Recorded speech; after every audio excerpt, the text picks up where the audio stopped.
government's move to dissolve the Ghana Football Association now faces a big challenge. In an 82-point written response, lawyers of the GFA want the Accra High Court to dismiss the petition seeking to liquidate the association. The Ghana Football Association is accusing the Attorney General of breaching the rights of the association. Now, government began a campaign to dissolve the GFA following a documentary investigations company Tiger IPI showing top officials of Ghana football taking cash gifts. My colleague Joseph Akablake joins me in the studio with more on this, and we're learning that this is seeking to downplay whatever the Attorney General is doing. What is the statement saying? So it's a direct response to the petition that the Attorney General filed.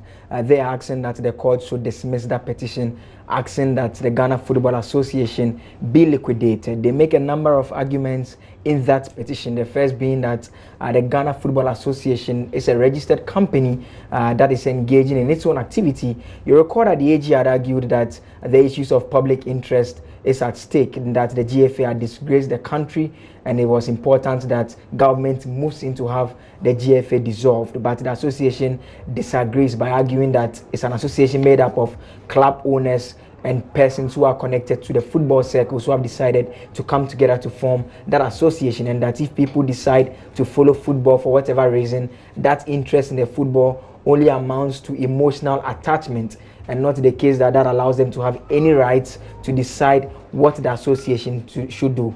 They go a step further to make the point that what Anas showed on tape is in no way evidence of crime that anyone has committed, and that if the AG was minded to follow due process, it was important for her to rather follow through the proceedings that are going on at the Criminal Investigations Department to find out whether any person is found to have committed any crime, rather than to rush to court on the basis of allegations that have been leveled against the officers of the GFA, and to make the point that, because of that, it should be dissolved. But why is this process of the Attorney General necessary? Do we know? We understand that, you recall when they went to court earlier to secure that 10-day interim order asking that the various officers be restrained from performing the functions that they are supposed to perform as GFA officials. She headed to court again, asking, the main issue is she wants the GFA to be liquidated.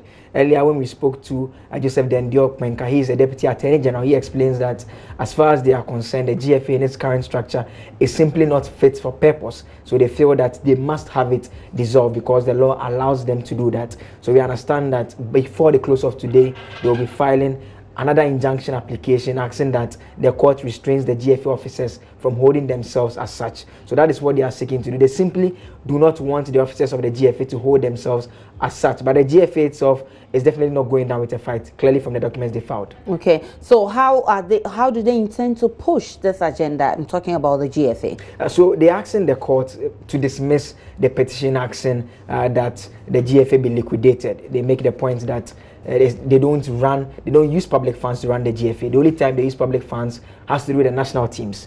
And they admit that the national teams do not belong to the GFA. The national team actually belongs to government, and they are simply running the national teams on behalf of government. But in terms of the GFA, it's simply a private business, and they don't understand why government should move in. So we can expect that once the injunction is served on the Ghana Football Association, they'll be meeting the Attorney General in court. They'll have the arguments for the judge to decide whether to grant that injunction before they move on to the substantive issue about the liquidation.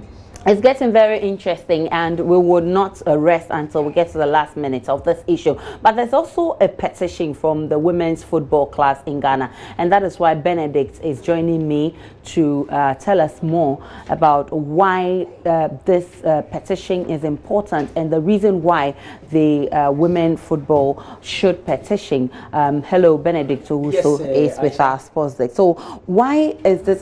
First of all, let's look at what the petition is saying. Well, it's from the women's league clubs, as you noted, and we have some clubs in Ghana with the women's team. So they play in the FA Cup, which is called the Sanford FA Cup, and also we have a well-organized Women's League under the Football Association, and with a court injunction which is restraining the Football Association from, holding any football-related activity in the country. What it means is that the league as well as the FA Cup are all on hold now. So their petition is to the president, which they copied the Chief Justice, Chief of Staff, and the Minister of Education as well as Youth and Sports, and it's a 23-point petition. I'm going to go through a few for you. The fourth and fifth point, they talk about the case of the petitioners, which for them they are acting per their respective chief executive officers. That said, clubs generally requires the assistance in the Ghana Football Association and government of Ghana SAGA so as to avoid any sanctions from FIFA. And also what they are looking for is that they are gaining recognition in Ghana, and the same currently being developed in all parts of the country. That's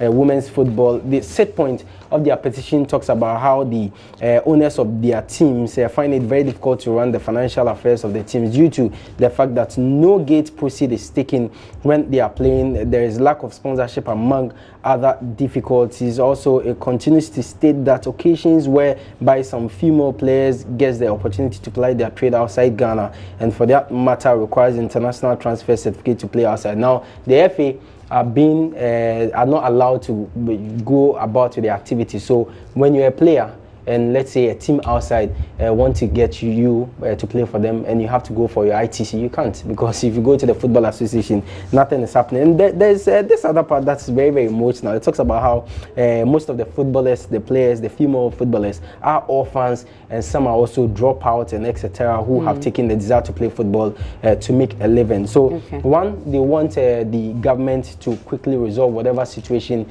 or issue they want to resolve with the Football Association, so football activities can continue in the country. When are they supposed to be participating in this tournament? Well, most importantly, we are supposed to host African Women's Championship in November here in Ghana. Right. And also the under-17, under-20 teams, as the Black Princesses Maidens, have qualified for their respective World Cup. So there is a World Cup in Uruguay, that's the FIFA Under-17 World Cup, and also the FIFA Under-20 World Cup is in France. So in a situation where they are not able to clear all these issues and FIFA should come in and ban us, what it means is that tournament which was given to us to host in November will be taken away from Ghana. Mind you, government has already committed $8 million into that project. And also, the Black Princesses team, they've been in camp for a very long time. They've secured some friendlies as well as an invitational tournament in China to prepare them for the games in France. And the under-17 girls as well are preparing for their competition. So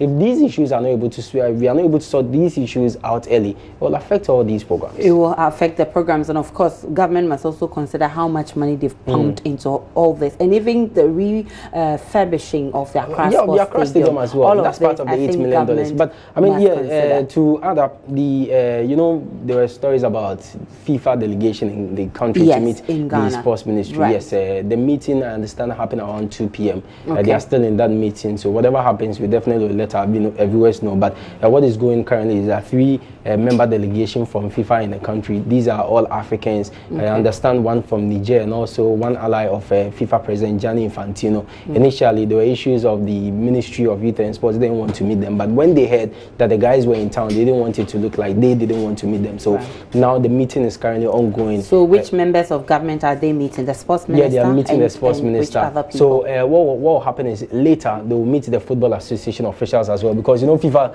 they don't deal with government. They deal with their member associations, and they recognize the general secretary who runs the day-to-day administrative of the association. So they, after meeting government, will meet the general secretary of the Football Association. And then we would get to know the outcome of this meeting. Of course, it's a very crucial meeting to determine the fate of the Ghana Football Association, and that's why we'll be updating our viewers on all of this. But